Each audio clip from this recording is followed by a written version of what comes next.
I would have 100% have been dead. Like, I was told that by doctors. I feel like a lot of people just don't get it. Like, I think the common term is we'll just eat something. Hi, everyone. Welcome to the Path to Iron podcast, where we explore the journey of pursuing your life goals. We look into the mindset, challenges, and everything that comes with it. We hope that you find this podcast helpful in pursuing your own life goals. So, this is episode number 1, episode uno, with none other than my wife, Christie. Welcome. Thank you. It's great to be here. I live here, but... I mean, I've talked about doing this as a podcast for a while, but you've, for even longer, talked about wanting to kind of tell your story and your side of things.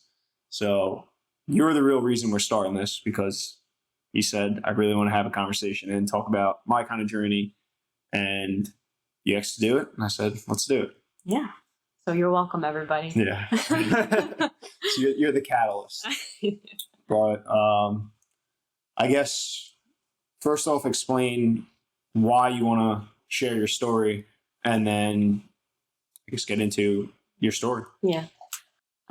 So to just start off with really what I've gone through for about probably the past 15, 16 years, I struggled from a pretty severe eating disorder. And nobody really knows about it. This is the first time I'm speaking out about it. Because close family knows, obviously, you.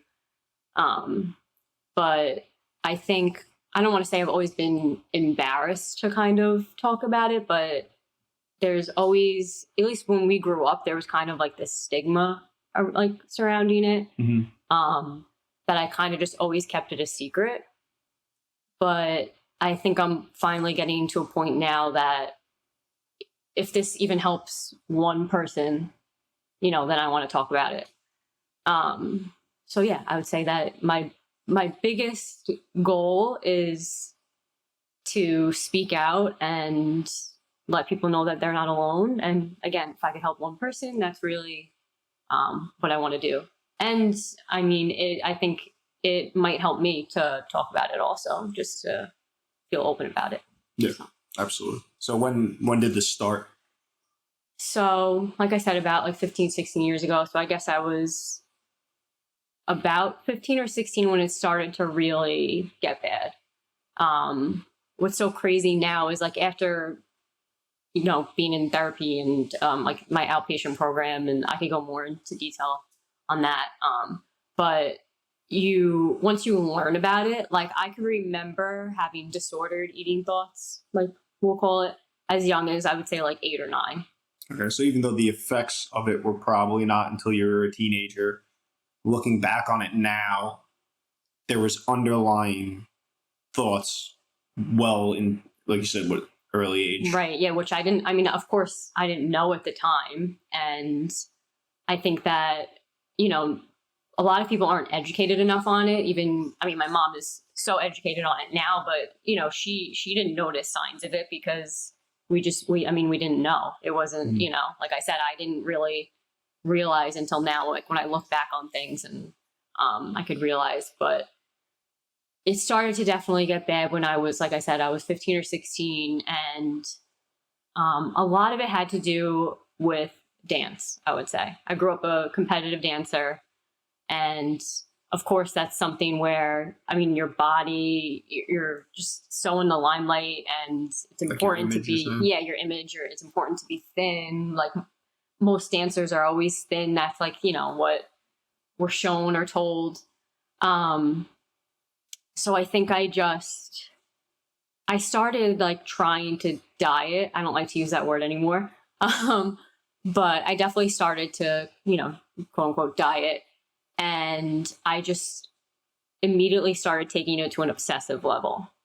So when you say immediately, would you say like there was no signs of it, like an outward sign of having eating disorder, and then all of a sudden it was just like, you just like kind of dove right into it, or was it a gradual thing? It was somewhat gradual, I would say, but I think it starts out as something that could seem so normal. like a 16-year-old girl just trying to, like watch what she eats and be healthier type of thing. And it started out like that, but then my thoughts were just so obsessive that it was like the smallest thing was just wrong. Like if I didn't eat the exact amount I was supposed to every day, like my life was in turmoil. So I think that's where that like kind of started right away. Mm-hmm. And what made you determine what was the exact amount? Like, was this something that you came up with yourself? Like that in and of itself was maybe a disorder of the way, like right off the bat on how much you thought was okay? Or was this something that somebody else told you? I would say our lovely friend Google, Okay. probably, which is obviously a huge part of why a lot of people develop eating disorders is what we see in the media.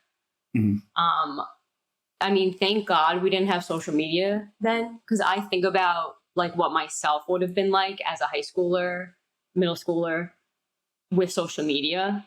It could be toxic, especially for people with these kind of issues. Mm-hmm. So, I mean, I think I remember seeing something about being on like a 1,400 or 1,500 calorie diet was like the best way to lose weight. That's like the first specific thing I feel like I think I remember. Uh-huh. Which it is hard sometimes to like think about specific things. I feel like I try to block a lot of it out of my head. Yeah. But I do remember seeing something like that. And I mean, I remember like counting down to like the exact calorie. Like if I went over like a few calories, it was like I was the worst person in the world. Now, did you feel that your mood changed? So like, let's say you did have a day where you happened to go over what your allotted number was in your head. Mm-hmm. Did that completely then affect how you were around the people around you? Or? Oh yeah. Like derailed my day, my life. I mean, just, I was a different person then. Mm-hmm. Mm-hmm. And did that, was there anything that made you say at any point in the early phase, like something's not right about this, or not at all? I think I was like immediately tunnel vision. Like I did not think there was something wrong until my parents recognized it, mm-hmm. Which obviously is further down the line. And that wasn't until probably when I was severely underweight. I mean, I think like they started to say things when they saw me losing weight, but they didn't really do anything about it until, I mean, I was like 89 pounds and I'm 5'6". But I think that was very hard for them because I was, at this point, I'm like 17, 18 years old. And what else do you say to your daughter, like on the gradual process of like them losing weight? You're not, I'm not like, it's not like I'm 12 years old and they could force me to, do things. Like I had my own life. I could go to the gym. I could do all these, I could go have a car, do all these things, like shop for my own food, cook my own food. So, once it got severe, that was when they really stepped in. Okay. And then when was the start? And then when was like how long till it was severe? Like what's the time? What was that time frame for you? So like I said, 15, 16, I think was really when I could specifically remember. And then probably almost a year to 2 years because I was 17, 18. It was the summer I was going into college.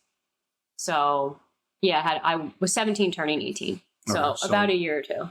Okay. So it was a gradual thing. It wasn't like all of a sudden it was very clear that you had a problem. Right.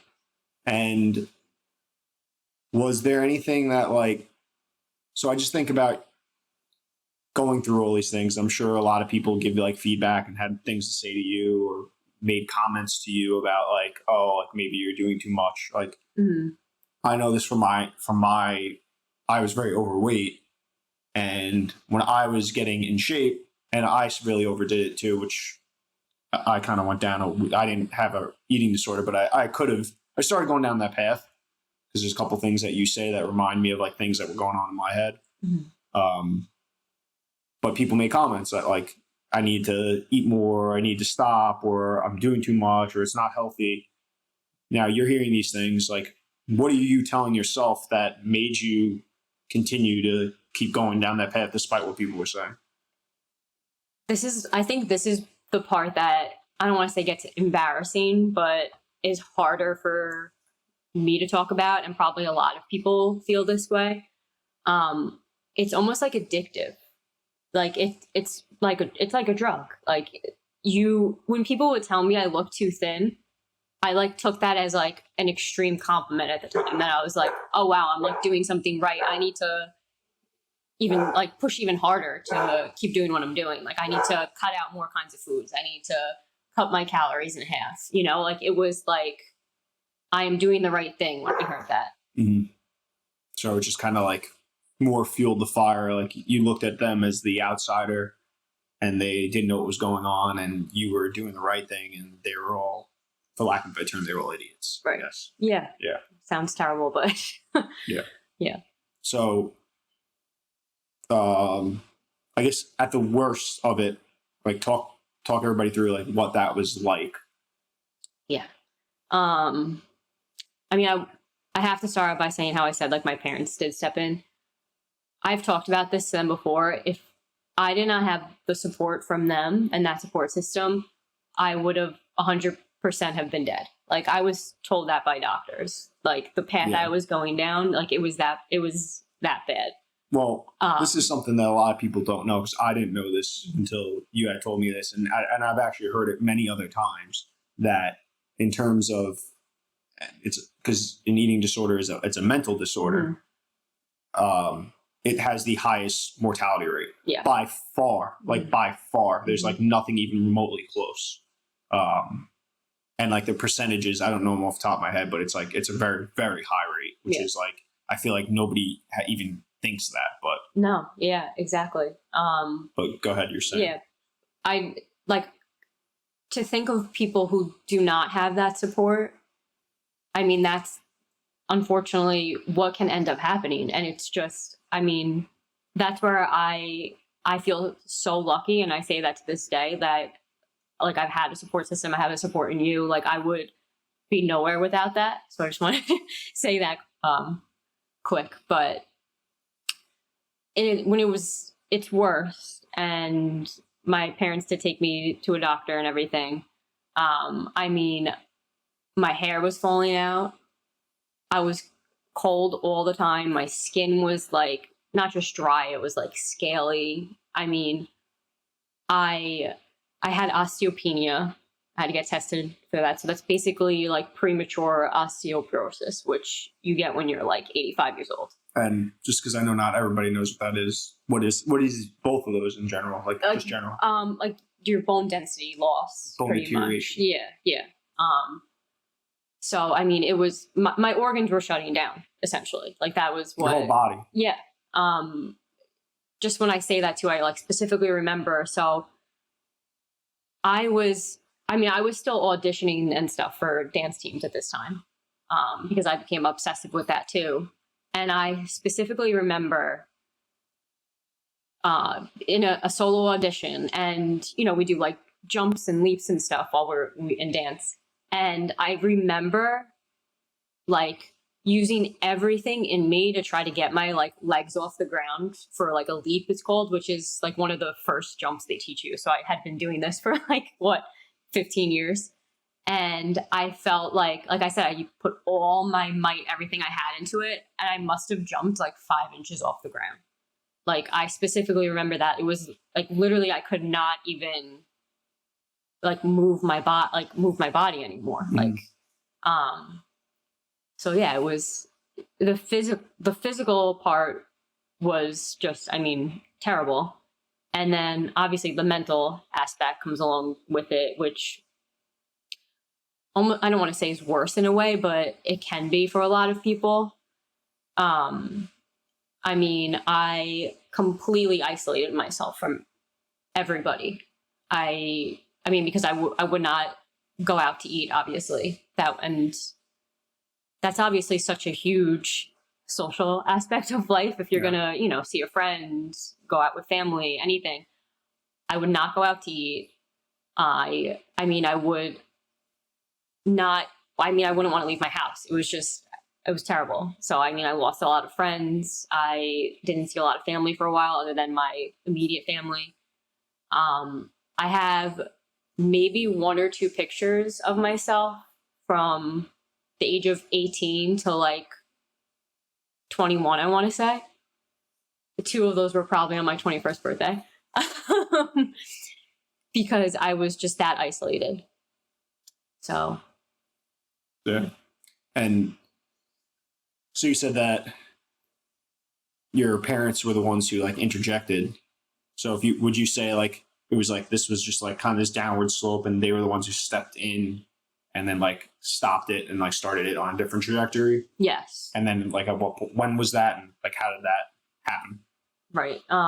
So again, when I was summer going into college, that was 17, 18, and they just like really put their foot down and was like, this is, you're gonna die. This is getting to, you're not like, I wasn't listening to them, like I said, the whole time when they were like concerned about me losing weight. And they took me to a doctor and she officially diagnosed me with anorexia. And I remember just thinking she was the stupidest person on the planet. I was like, what? Like, there's no way that I, like, there's nothing wrong with me. Like, I'm healthy. Like in my head, I'm thinking that like I am the healthiest person ever because I'm thinner than everybody else in the room type of thing.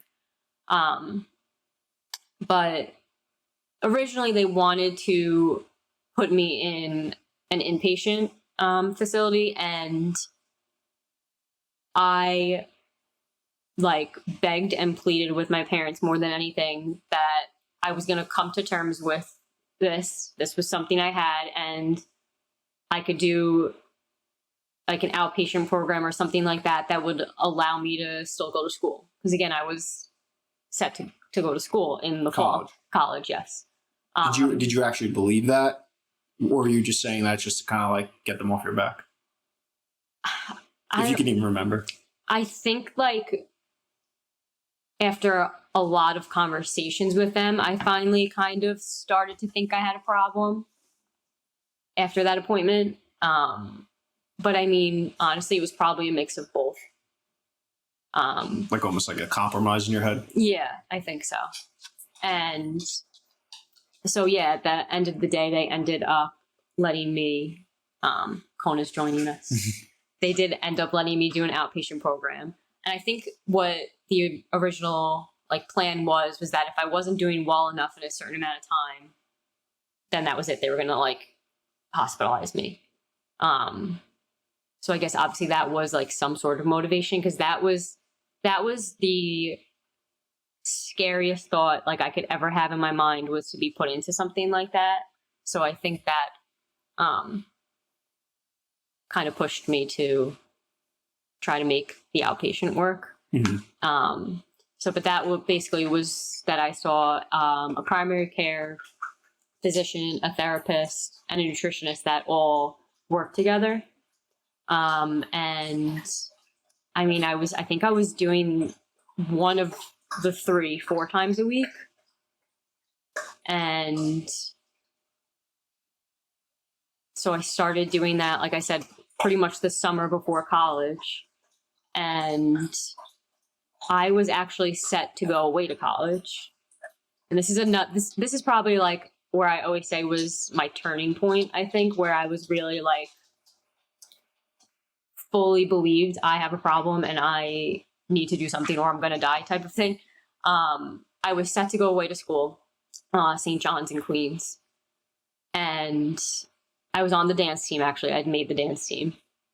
And it was up to the point where my parents were moving me into my dorm. Were you still in the outpatient program? I was, yes. How far along were you at that point in the outpatient program? Almost 2 to 3 months, because it was, I would say it was like May when they originally took me to the doctor, and I started like right away. And then this was like end of August. So yeah, like 2 to 3 months.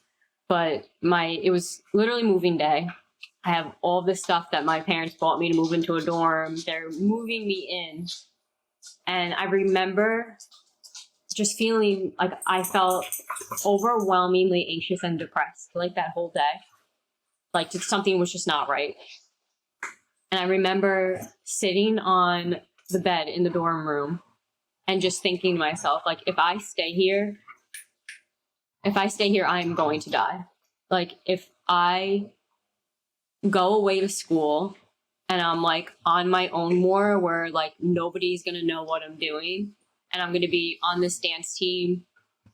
I mean, it was like intensely competitive, like not just practices for 4 hours a day, but they had conditioning and we had to go to separate workouts. I was like, and that was, to me, I was still in the mindset of like that it was okay for me to be doing that when clearly it wasn't.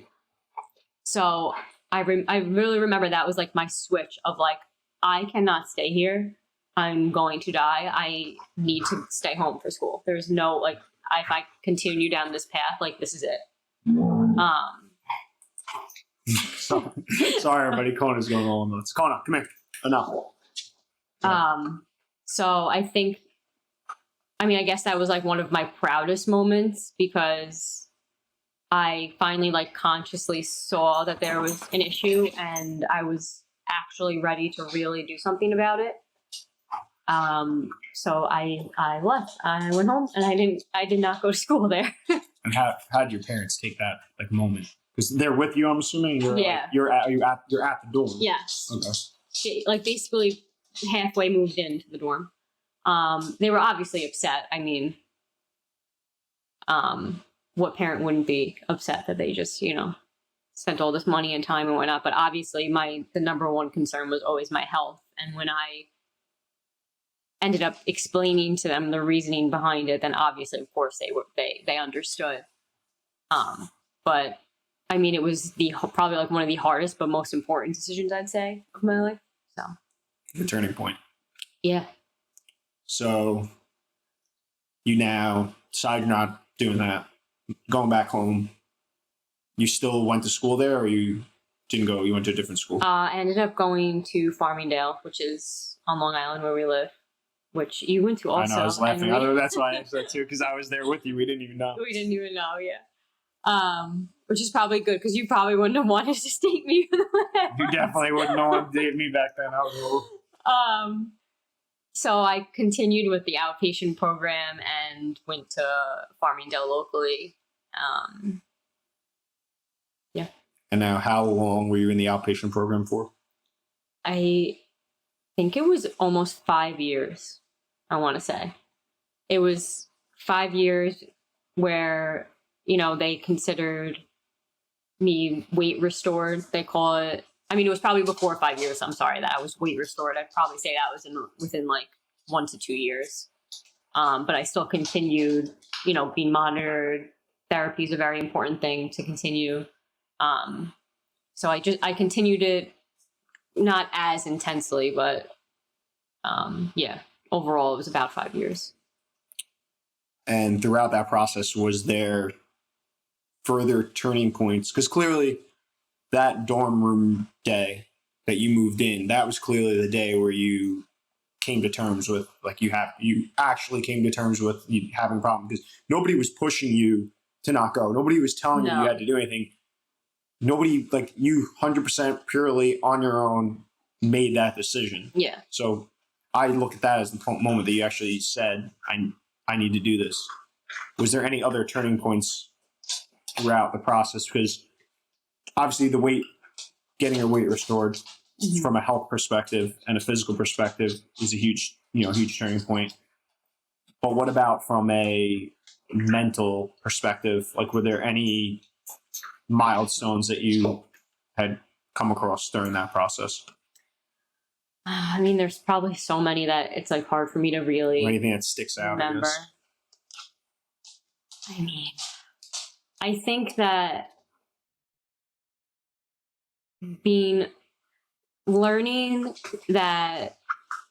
not just learning and actually like understanding the thought of food being fuel, like that was told to me from the start of my program. Recovery. Yeah, recovery, that's a better word. And I don't think I never like believed it for a very long time. But I think, I don't remember if it was the therapist or the nutritionist that said it to me in this way. And I think it kind of like shifted my mindset, was like, you need to put gas into a car. Mm-hmm. If you don't put gas into a car, what happens to the car?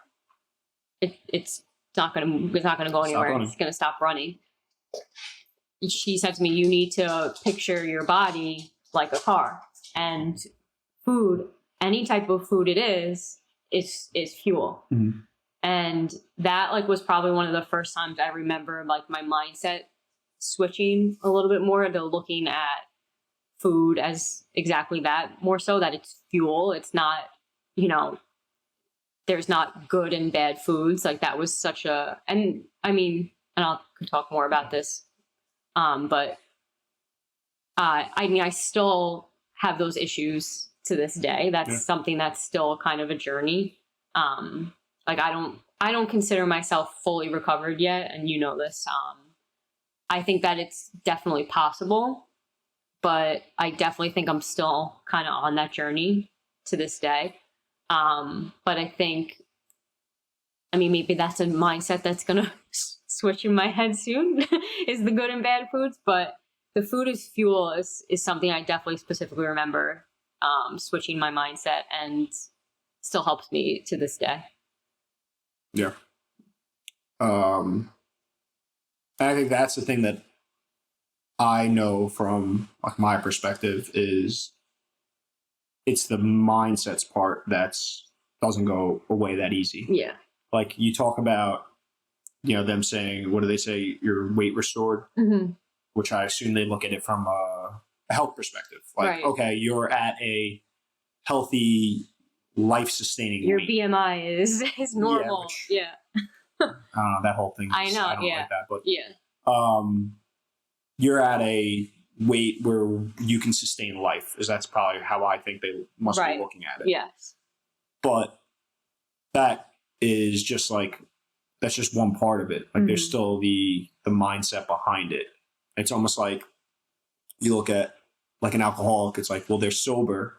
Somebody could be sober for a bunch of years, but like, what's their mindset behind it? Like they might not be drinking, but if their mindset didn't change, there's always still that struggle to fight the urge to do the destructive behavior. Right. And I think that's one of the things that I know from just us together. It's just the constant battle that you have to fight it, And I know from my perspective is I feel I'm lucky enough that you are aware enough that there's been very few times in our relationship where I felt like I've had to say something to you about things that you're doing without you being aware of them. Yeah. Versus you saying, I'm doing these things and I'm aware of them and I don't know why I'm doing these things, but I'm trying to fight them. Right. So that, from my perspective, is one of the things that it's just got to be the hardest part for you. Yeah. And like, was there points in that journey where the mindset got better? Like, can you think of a point where your mindset after that, because you said, all right, I finally thought of the food as fuel. Mm-hmm. Was there another milestone after that where like, or the next step, or do you feel like you're still fluctuating in that area? Like, is there any further steps? I guess I'm kind of botching the question. I think that when I ended the outpatient program, I definitely was probably in the best mindset of food and everything just that I ever was in my life. Better than now? Definitely better than now. And like, I'm going to be fully transparent, like with all that. Like, again, like I said, I don't consider myself fully recovered. I think I was the closest I ever have been at that point to being fully recovered. And this is always like hard to, because I mean, my mom will ask me this question. My therapist now asks me this question, where, like, what made it kind of go reverse again? And I don't think I fully know. I don't, I mean, probably things that were going on in my life. I had a stressful job. I mean, I was in an extremely toxic relationship. That those kind of mix of things probably led me to like run back to the eating disorder. That's all I could really think of. But again, like you said, I am very lucky that I am so aware of it. The issue is sometimes the thoughts are just too strong for me to fight back all the time. So I could act on the smallest thought and it could just kind of trickle down. That I would say is very like that's how we keep talking about, like if it's gradual, that is always like extremely gradual. So I think it's probably things that go on in my life that I'm still kind of using it as a coping mechanism. I would say not near like that was going on in my life. Like I said, the stressful job and all things like that. It was probably like at a height again. I think I'm like starting to come back up now again. I guess it's a roller coaster. Yeah. But yeah, I think like you mentioned with what like I mean, pretty much what I go through on a daily basis in my mind is, I mean, I'm definitely still at a point where I have to actively fight a part of me every day. Sorry, I might get emotional. No. And I mean, you know this, like there can be times. Oops. There. Come. Sorry, it's making me laugh and not cry, so that's good. That's actually our food. Yeah. But just. All right, we're gonna take care of Kona and be back in a second. All right, sorry about that. Our dog Kona going crazy. But you were talking about just in your head every single day. Yeah, it's. I would say, for the most part, every single day is a struggle. I don't have to say it's a struggle every single day, but I definitely have to actively kind of talk to myself and talk back to this other side of me, I like to say, because I know it's not the real me. Mm-hmm. One of the things that you talking about, like the stresses in your life triggering it and things like that.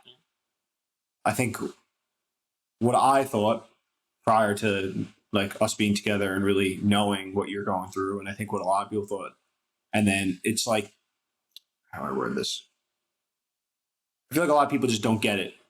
Like I think the common term is we'll just eat something. Mm-hmm. And when you talk about specifically feeling good about doing it, and even now, knowing what you're doing or you want to do is not good, and having to actively like fight to make the right choices. Like explain that to somebody from your perspective, if you can, because I think that's one of those things that like it's a very difficult, and I know from my perspective, it's a very difficult thing to understand if you haven't gone through it. And I think the only thing that gives me even the slightest little bit of understanding is I had an experience where now knowing your story, and I didn't know this until you had conversations with me, and I was like, wow, I definitely had disordered eating thoughts for probably a good year of my life. Which, not to cut into you, but majority of people do and have no idea that they are. And I'm just lucky it didn't go that bad. Mm-hmm. And just I'll just kind of to share that. So, and even though this is about you, I'll just so people understand my perspective. I was always overweight. I had lost weight a couple times in my life, but never really truly lost like a lot of weight. And then finally was gained like the most weight I had ever. Like I'm 5'6", and I was like 230 pounds when I started weighing myself after weeks. So that's very heavy for me. And I went on this weight loss spree. I lost a lot of weight, and then I got obsessive with it. And I started getting that like satisfaction, like you talked about, in seeing myself losing weight, seeing myself getting in shape, and that body dysmorphia where, like, it's funny. I look at old pictures of me and I'm like, I didn't feel like I looked like that, you know? Yeah. And I'm sure you had that feeling too. And I vividly remember a situation with an ex-girlfriend, visiting her at college, asking her to get me something for dinner because I was getting there late. Cafeteria was closing. And I asked her to get me something specific that I felt was okay for me to eat. And whatever it was closed, and she got me something different. And I'm not like an angry person. I was just so angry at her. I was so like pissed off at the world in general. Like I could feel it in my chest that it was just like the world was ending because I think I wanted like a salad or I wanted like chicken on rice, and she got me a wrap. Mm-hmm. And it was like the world was over. Yeah. And it ruined my entire night. Mm-hmm. And in my head, I said to myself, nobody gets it. And really for me, it's like I was overweight. So I'm like, people don't get this is what I had to do to get back in shape. Like they don't understand this is what I have to do. Mm-hmm. And there'd been a couple other situations very similar to that where it was like, it was causing me like anger and like depression and anxiety to try to eat a certain way. Right. But when I did do it a certain way, it's like the satisfaction that it brought me. Mm-hmm. And I don't know what kept me from going out of that, but I was lucky that it stopped. It didn't go on for that too long before it went the opposite way, and I just kind of got out of it. Yeah. But I guess for you was like, how would you explain that to somebody? I mean, I think what you just said is what every minute of every day is really like. It's pretty much like, I mean, I had my certain foods I would allow myself to eat, which when it was so bad, I think was like grilled chicken, bananas, and protein bars. Like that's like the specific things I could remember. If I could not eat those specific things, I either would not eat, or like you just said, it was just everything would just shut down. Like if everybody around me was horrible, like I wanted nothing to do with the world. Like it was like my whole world was being derailed over not being able to eat the foods that I thought were okay to eat. I mean, I guess it's easier for me to like think of specific examples, but I remember like holidays, I would not eat the food that like we served. I would like I would put things on my plate and go to like the fridge and put my own food and like hide my own food around like what was on the plate. So it looked like I was taking the food, but like that's to the point that like it would get. I don't know how else to explain. Yeah. You know what it is? I think that's like what's so hard is that it's almost impossible to fully explain. But I mean, it's a constant battle inside your own head. I mean, it's almost like, I mean, I used to have to call it a name in therapy. A lot of people call it ED, like eating disorder. I called it Voldemort for a while.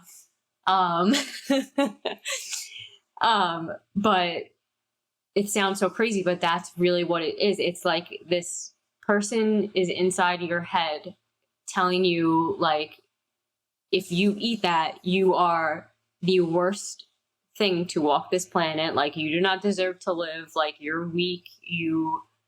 It's any derogatory thing you could think of is what goes on in your head. It's literally like somebody is just kicking you down over sometimes eating a bite of a food you're not supposed to eat. Supposed to. Yeah. Does that kind of explain it? No, yeah. I mean, Yeah, I'm it's just hard. trying to get you to explain some of this to people. I mean, obviously you've told me a lot of this stuff. Yeah. One thing I would say, if you're watching this and you're somebody that's well, you can speak on your behalf, but for somebody that is around somebody and has a loved one that has an eating disorder, what is it called? Living with Ed? What's that book that you had? Oh, there's a few of them. The one that there was one specific, Living with Ed. Yeah, there's that one. It's a Jenny something. Jenny, I would have to look it up. I'll put it up here on the screen, and for those who are listening to this and not watching it, I'll have it in the show notes. But that book did a very good job for me of explaining what I felt you had trouble explaining, and the thing that I noticed was it was explained just like that. Yeah. Like you are battling somebody in your head, and even though you know what's being told to you is not good, or at the point we've been together, it's, you know, it's not good.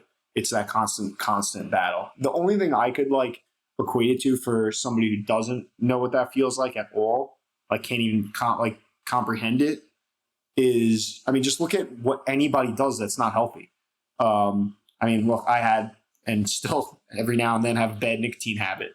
Look at people who smoke cigarettes. It's like, you know, you smoke cigarettes, you know you're probably going to die of lung cancer. It's like there's a very high probability, yet you still light up a cigarette.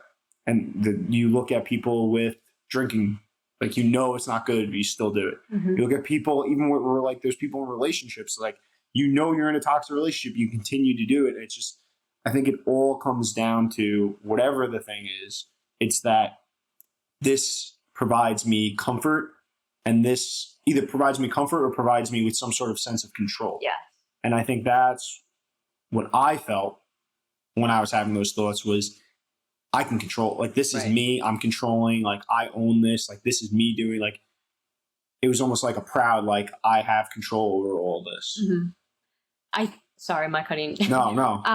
I think that's like such a big part of it too, is like if somebody was telling you were the scum of the earth, like a separate person from you, you'd be like, okay, like who are, like, you know, I mean, I probably wouldn't, because I'd probably tell them I was sorry. But when it's, again, I mean, it isn't, I like to separate them, but it's in your own head. So it's like a part of you is telling you you're the scum of the earth.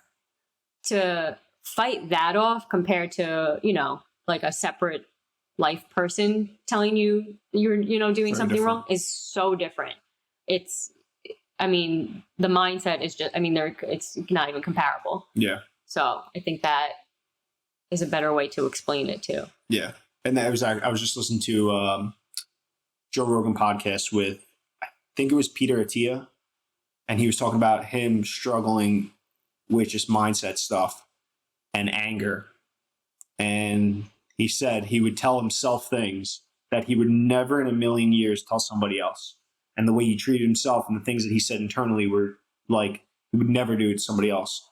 And he said one of the things his therapist told him to do was, anytime you feel like you're having some sort of negative reaction, given whatever the situation is, consciously take out your phone and talk to your phone and record it as if you're talking to a friend, not to yourself. So don't say don't let your thoughts just sit in your head. Take your phone out and now talk to somebody else. So like he used an example. I love this. I'm going to do this. It was pretty good. But yeah, sorry. Go ahead. I probably should have told you so that. Yeah. This was literally, I think yesterday I heard this actually. And so he was talking about, he used a simple situation. He said bow hunting. So he's like, I'll be shooting my bow and I take it very serious and I get very angry when I shoot very poorly. And I'll basically curse myself out and tell myself I suck, I'm a piece of shit, I'm blah, blah, blah, like go off and just be completely horrible to myself. He goes, I'll take my phone out and then I'll think about, I'm talking to my friend. And all of a sudden now I'm like, hey, look, listen, like you're not going to shoot the best every single day. There's going to be times where you're just going to be off. Hey, you're probably sore. You worked out really hard yesterday. So you're probably struggling to hold things. Like, okay, maybe you just got to work on something. Like the conversations he would then have were so different. And he said after a while, doing that more consistently, he started to get where he was now talking to himself that way because he was conscious of it, which I thought was pretty interesting. That. You know, I actually want to try doing that. And the other thing he said which I don't know if this was part of it, because again, obviously this is just from the podcast, but he said he had to send that to his therapist. So it was, I guess, like kind of like an accountability thing of like, it's not enough to just be like, oh, I'll do it next time. Like, I guess the therapist didn't get any, knowing how many times you have these like flip out episodes. It's like, if you're not getting any messages, something clearly you're not doing it. Wow. So he's sending it to somebody else, but I thought that was interesting. I think that's amazing, and I'm going to start doing it. So thank you. Who was it? Joe Rogan? Joe Rogan, and I believe Peter Attia. That's amazing. Because I mean, I've even said it to you sometimes, because you've said this to me that it's helped you, is like looking at like our nieces or nephews. Yeah. And like when you're struggling with those things, like imagining they're struggling with it, what would you say? Yeah. Because you would never say what you say to yourself to one of them. Never in a million bajillion years. Yeah. So, I mean, and again, I think that's the thing that's very hard to explain to some people, because it's like, and I even struggle with sometimes because, it's not easy to fully understand it all the time. Yeah. And there's times where you're struggling, and in my head, I want to be that person that's like, what the hell are you saying? And it's very difficult to not be sometimes, because it's to some points, it doesn't make logical sense. Yeah. No, it doesn't. It doesn't. That's the hard part. Yeah. Yeah. I guess just to kind of summarize, and like, this is clearly, we're going to have this, you're going to be on here talking about this more. I would love to. I was going to say, I'll jump on your live stream on Instagram at some point and talk about it now that I feel like a whole thing's lifted on my shoulder, even though, I mean. Yeah. I mean, it's tough. That whole part of it's very tough too, because you're not only battling the thoughts in your head, and I've watched this, but now you're also battling the thoughts in your head and trying to hide your actions to other people, because I've witnessed it, and we both, and I'm assuming at some, my family is, I mean, everybody's going to, I'm assuming, see this at some point. I hope you all still love me. Everybody loves you. But, there's situations where we're at a family party and I know how you're feeling, or I know what you're doing. And because I don't think it's my place to share your,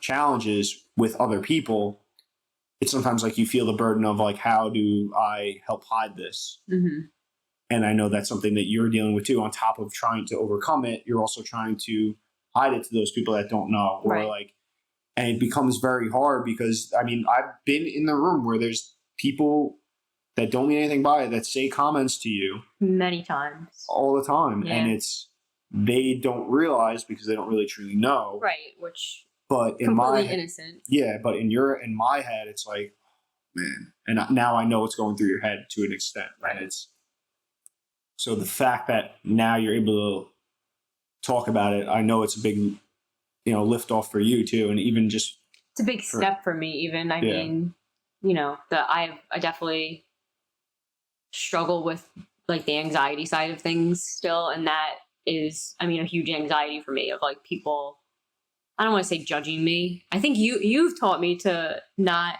care what people think more. And I'm doing a lot better with that. But, as terrible and horrific and whatever word you want to use to describe this like thing is that goes on with me, I'm learning to not be ashamed of it anymore, because I mean, it's made me a stronger person. And I don't want to feel, I don't want to feel that way anymore. Yeah. There's no reason to add to what's already a burden to handle. Right.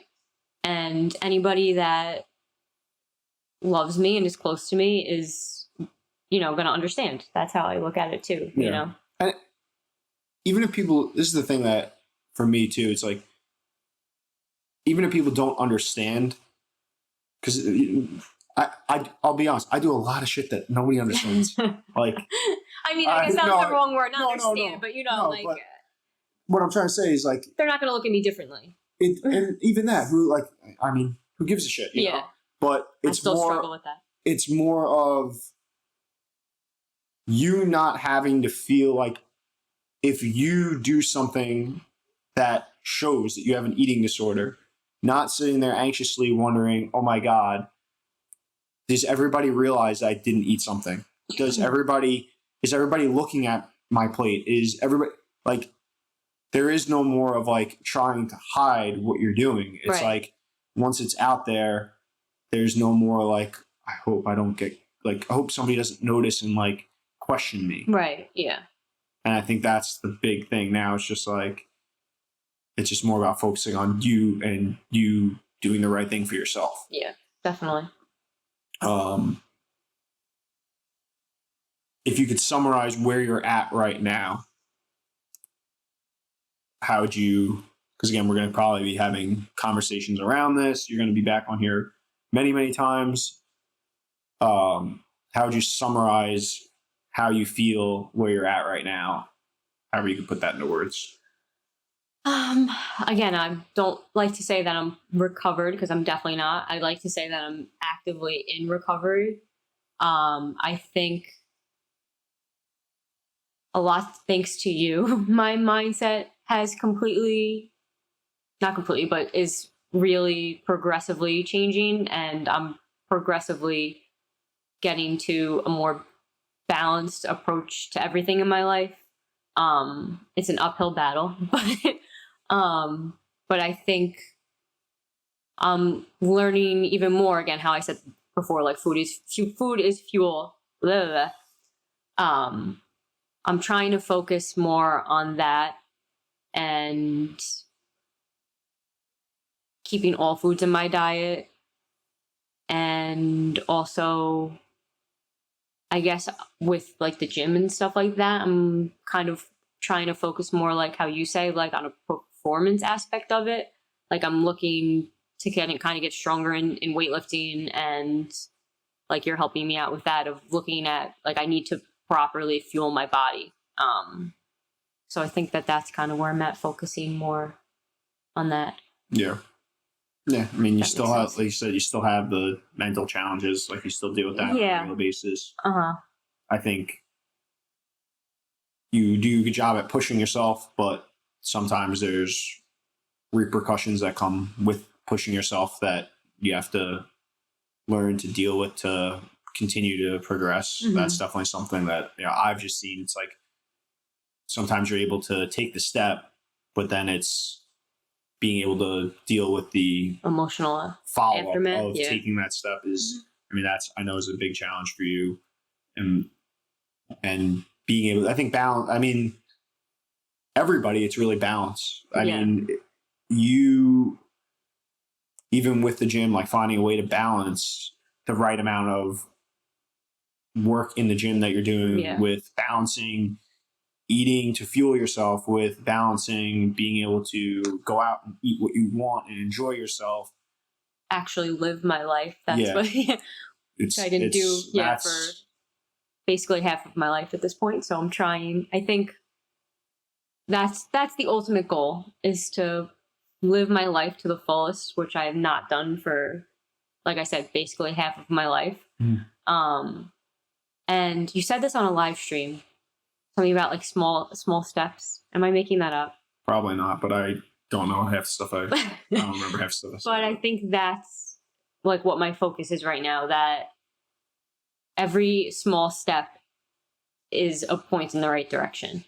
Like I have learned that it's never going to be something that has taken this long to develop isn't going to flip a switch overnight and just magically be better. Yeah. It's just going to be a journey, and I'm taking every small step and every little accomplishment. Yeah. Yeah. I think it was the conversation I was talking about is like, everybody looks at somebody that's accomplished something and thinks, I could never do that. And they don't realize that that process of accomplishing that goal, that person started from square one at some point too. Right. So it's like every person that's recovered from an eating disorder, and and got to a point where they really truly feel like they are better started at a point where they had a full-fledged eating disorder. Yep. And they gone through the realization of, all right, I just got to do something to like get a little bit healthier. And because I'm sure that was probably the initial, like, I just got to get enough that people get off my back. Mm-hmm. Then, okay, I really do have a problem. And this is me making a decision to get better, to dealing with mental challenge. Like everybody that's dealt with that has gone through some sort of a journey. Right. So realizing that like it's just part of it and it's just going to take time. And yeah, that's where I'm at now, is learning to live my life to the fullest. Yeah. Yeah, really. I mean, hopefully, I know this was very, very tough for you because I mean, you've been talking about doing this for over a year, probably. It's also the first time I've like talked out loud into a microphone on a podcast, also. So Yeah. that wasn't easy either, but You did a good job. thanks. Connor thinks you did a good job too. But yeah, I mean, hopefully this helps somebody, whether they are the person with the eating disorder or they're somebody that's around somebody, because that's definitely another thing that I'll probably try to talk a little bit more about, because it's definitely a journey and it's very different from my perspective when you haven't been around it. Thank you for being you. And anytime. And I think it's one of those things too, like you'd be surprised how many people deal with this. yeah. I was just at work the other day and somebody I work with was talking about somebody that is in their lives that struggles with it. Mm-hmm. And you don't realize it because I think a lot of people don't talk about it. Right. And I think that's the big thing, is like, if nobody's talking about it, people like you feel extremely alone. Yes. And when somebody's already an isolating disorder. Yeah. So. And when people start talking about it to whatever degree, whether it's to your degree where it was like life-threatening, mm-hmm. or even if it's just something as small as like me going through a small period of my life where like I didn't have healthy eating habits, not healthy eating habits, but healthy relationship with food, all ends of the spectrum. It's being able to talk about those things in a productive way. Right. It's just important. So hopefully this helps people. And that's kind of the goal. I know this is the first episode of this that I'm doing. That's the goal of this, is whether it's through people coming on here, whether it's through conversations that I have on my own, whether it's through, even if you're coming on here on your own and talking about things, just being able to share journeys and challenges and mindsets to help people to get through things in their life and accomplish things in their life, because it is, we're all going through something. We're all trying to get somewhere.